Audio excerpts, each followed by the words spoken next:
Jar Oil. The company have filling stations across the country, and our rates are relatively cheaper than anyone else across the country. Jar Oil is the biggest producer and distributor of cement in the country with the most competitive prices in the market.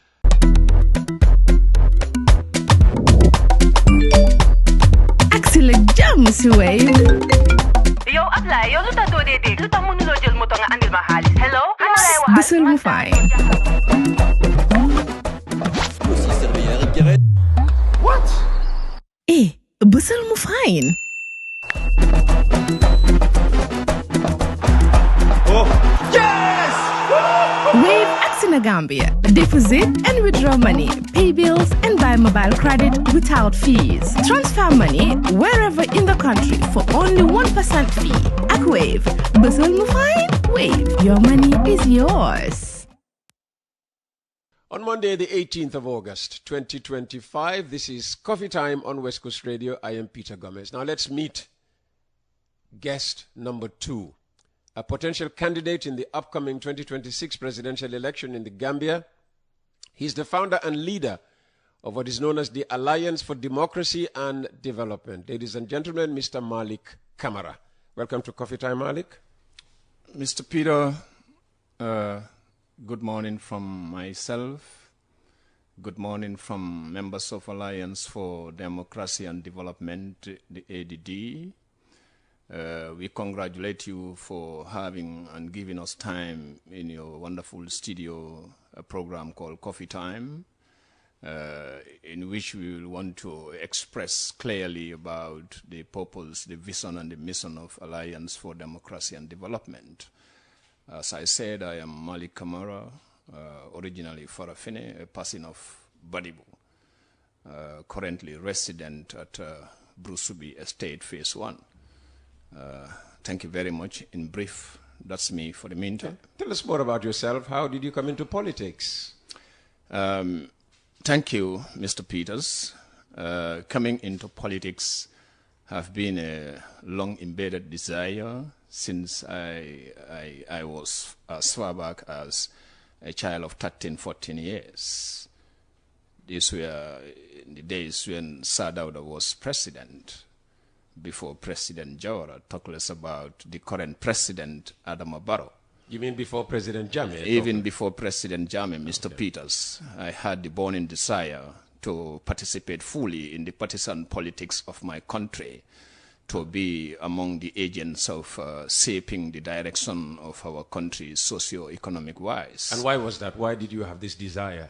Well, everybody is born with a passion, and I felt because I am passionate about it, I see nothing that can stop it. Okay. But Mr. Peter, in the first place, you know what? I sent myself to school. I've never been to any high school of this country. Okay. Explain what sending yourself to school means. Because nobody ever took hold my arms and say, Malik, today is going to be a school day for you, first day in school, led by a parent. No. I came from a house where these people think so depth about tradition. My father, who passed away when I was 3.5 years, purchased a Quran, a Holy Quran. I come from an Islamic religious family. And because his father was a caliphate, as I heard, and he presumed those days that because I was a firstborn of his children, I should inherit what his grandfather left behind. Being the case, unfortunately, before he passed away when I was 3.5 years, he provided a Holy Quran and set it aside and trusted it to my grandparents. And when that happened, and after some time, when then he passed away, I grew until 11 years. Most of my, age mates on the street went to school. I was like going about hunting with dogs and with catapults all around. I was very good at shooting. I became a street fighter. All right? Street fighter? Street fighter. Had no elder brother. And because I was like everywhere, every other time. But at some point along the road, I felt I was completely alone on the street when boys goes to school. I chose to go to school myself one of the days. And when I came back, when my uncle knew, he begged me very seriously. For going to school? For going to school. Or taking yourself to school? Taking myself to school. Not waiting to be taken to school. I would not be taken to school if I have not taken myself to school. I felt there was a need for education. If there is a need for in-depth Quranic studies to become a Marabu, fine. But I must be Westernly educated. Because I started building an idea of who do I want to become. And this is, as far back as those days, been connected to school education. So when you went to school at age 11, at what class did you start? You see, I started at grade 1, and some of my boys who were... With 11 years? With 11 years. That was 1983, 84. When everybody might have been, what, 6, 7? Those days, most of the boys and girls in school, 7 years was, of course, the starting age for school going. But some people would be in class who I was the same age group with. Okay. All right. But this teacher was Mr. Aliubaji. I used to hang around on the corridor, okay, because there was one of my friends on the street who was in his class. He becomes my best friend, Mahdi Fofana. So the class that Mahdi was... Where's Mahdi today? He's at home. Okay. He's in here at Farafene. He's at home. So when I used to hang under the corridor and... Okay, when Mr. Baji is coming out, I will be running away, taking position at another age. And Mahdi will tell him, this guy want to be in class. He want to be registered. He hunt me until he grabbed me by the hands. And he took me to the headmaster's office, LB Jata, then LB Jata, Latikunda then Alkali. May his soul rest in perfect peace. I'm still in contact with my dad teacher, Mr. Aliu Baji. I took him a father. I never forgot him.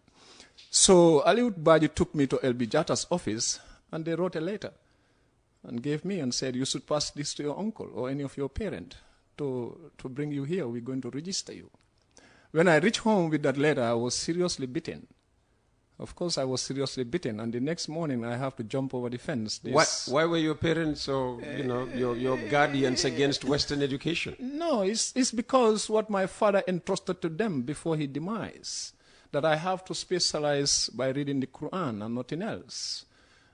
Maybe he expect me to be an Islamic scholar and a Marabo. Fine, thank you. I ended up reading the Quran, okay, and after all that, I passed the common entrance too. Oh. Me before you, I have never been to a high school. When I passed the common entrance, the uncle said, you know what, Malik, you are a farmer boy. We don't have much money. You come from a poor family. You don't have to go away. There's no high school in Farafene. You have to be staying here. You must be under my fostership. And after your secondary 4, you can see what you can do. So I was a head boy. I was a class. So even though you had the pass mark for a high school, you couldn't go to a high school because your parents couldn't afford the fees. No, sir. So you opted instead to go to the local junior secondary school. Technical school. Okay. But I was not with the belief that not going to a high school, you can't go far in terms of class education. That's something that I don't believe in. My mind cannot accept that. So I ventured into in-depth research reading. I read as many books as I could possibly read. Books like? Philosophy, social science, the literatures. Most of my friends... You can't remember any title? I read about Paulo Freire. I read about Frank Fanon. I read about Mandela's The Struggle Continues. I read about Kwame Nkrumah's Neo-Colonial Africa. I read about Mahatma Gandhi. I read about Paulo Freire's Pedagogy of the Oppressed. I read about Napoleon Hill's Golden Rules, Think and Grow Rich, and the positive mental attitude. And why were these books important to you? This has given me an insight to reinforce my belief that not being to high school is not a yardstick to measure one's success. Oh, okay. So what I read in those books cannot be compared to my grade 1 and secondary 4 education. Okay. So you finished secondary technical, and then what? I became a volunteer teacher because I fall in love with education. I connected my dream with education.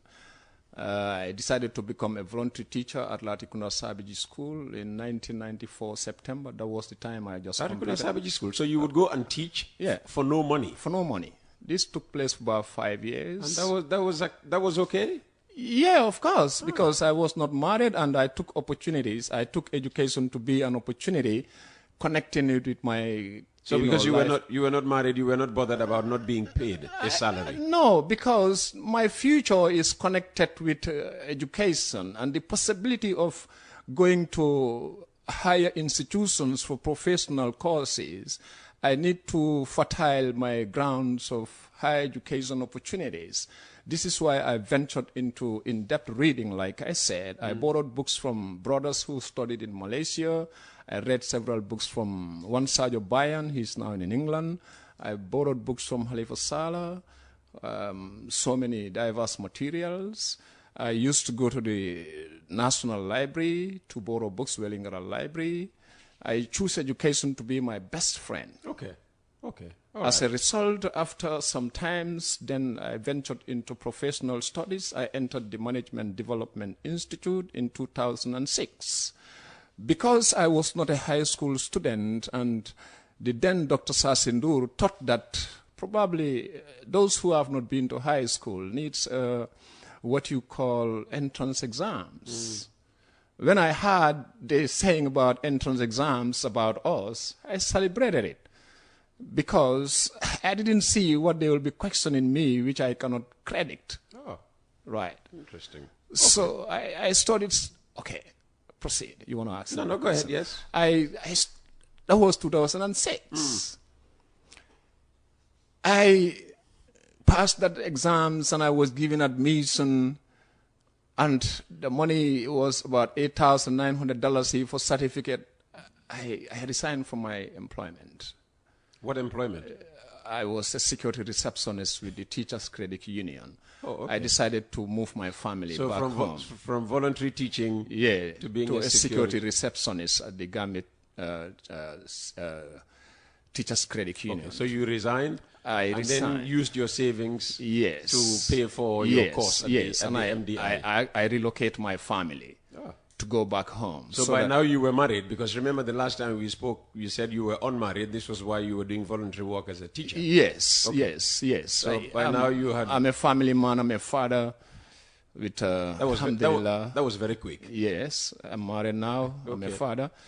And so when I had admission with the MDI under the supervision of Dr. Sasindur, I decided, I sat with my wife. I must congratulate her for accepting that decision from me. And I relocated her back home to stay with mom and family. In the Badibus? In the Badibus. Okay. So that I can stay around and focus on my professional career. Because now I picked up a direction that is going to lead me to the point where I want to go. It becomes my compass. So why did you register to do a course at MDI with a view to becoming what? I wanted to have, because specialized knowledge, Mr. Peters, is very key in everybody's success. Specialized knowledge? Specialized knowledge is very key in everybody's success. Every youth should aspire. So what were you seeking to specialize in? I ventured into University of the Gambia and studied law after my degree. No, we're talking about MDI. Yeah, I studied management. Okay. Certificate in management, then a diploma, then major HR and research project at an advanced level. And for lecturers who stood before me during the time at the Management Development Institute, and having this background or intention to study law, when then the current Hassan Jallow, the Chief Justice? Not the Chief Justice.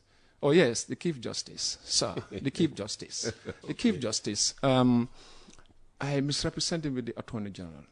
No, that's the Attorney General, the Chief Justice. That's Dawda A. Jallow. Yeah, so the Chief They are Justice. both Jallows, but one is Hassan. Yes. The other one is Dawda. In the 1980s, Sir Hassan so was which of them are you talking about? Are you talking of Hassan, the one Hassan you named Jallow, before, Hassan or Dawda? Jallow, Hassan Jallow. Okay. He was the minister in 1980s. Jawara era. Yes, Jawara era. Jawara era, yes. I was also passionate to be a lawyer. Because of him? Yeah. Oh. I drove my motivation every time there is news. Most of the times when there is news, So you did management at MDI, but because of being influenced by the current Chief Justice, you decided to go for law. And this was when you enrolled with the UTG. The UTG. What year was that? Can you remember? This was in 2012-13 academic year, when they were enrolling mature students, and Dr. Senghor, the then Minister of Higher Education, was the Dean Faculty of Law, during which I was a human resource manager, assistant with Gum Petroleum under Mohammed Bazi. So from MDI you picked up a job with Gum Petroleum. Yeah. So I went to the bank to pay staff salary because they were on the bank line, and all of a sudden he saw me and who saw you? Dr. Senghor. Okay. This is what led to my entrance into the university, because I had the passion about it, and so he saw you and said what? And said, "Oh, Mr. Malik, you've been looking for you. Oh. You are types that we need for our macho program with LLB, and that would be very good for you." I said, "This is a long-time dream in my mind." How did he know you? He stood before me several times. He lectured me on organizational behavior at the management. How did he know about your interest in law? Because he knew I might be a potential candidate or student for law. I might be. So he just saw you. He just looked at you and. No, he didn't just look at me. He interacted with me in class. He lectured me on organizational behavior. So you had spoken to him about wanting to become a lawyer? No, never. Sir, never. So how did he just look at you? He advised me to say, "Mr. Malik, you should study law. We have a mature program that will fit you. Okay. I know you and I know what you can do." I said, "This is a burning desire. I need it." He said, "The forms are out. Get to Chancery, Gambia College, pick a form, complete, submit. I know your abilities. I know your standard. You'll be qualified." And when I submitted, I am given an admission. And that's now, it's like I got it right. Okay. So this was what, 2015, 2016 you said? 2013, 2014. 2013, 2014. Right. All right. So you've since qualified as a lawyer. I didn't want to be a practicing lawyer educating cases. Did you cases. qualify as a lawyer? Did you pursue the law course? I pursued the law qualified? course, Mr. Peter, until I decided to defer until I registered ADD. Now I have only 3 assignments to submit, 27 law courses, 10 GRs, okay, have all been done by me on credits. I have the transcript fully. And I was picking up my recent transcript with the University of the Gambia, and I have only French 1, mathematics, and equity and trust, assignments of which I need to submit by writing to the Senate to give the go-ahead to the lecturers, give me a point, write my assignment, and get myself graduated. Mr. Peter, I choose to defer this course until I have registered a political party and become a party leader and secretary general, and to then get back to the university to complete my study. All right. Yes, sir.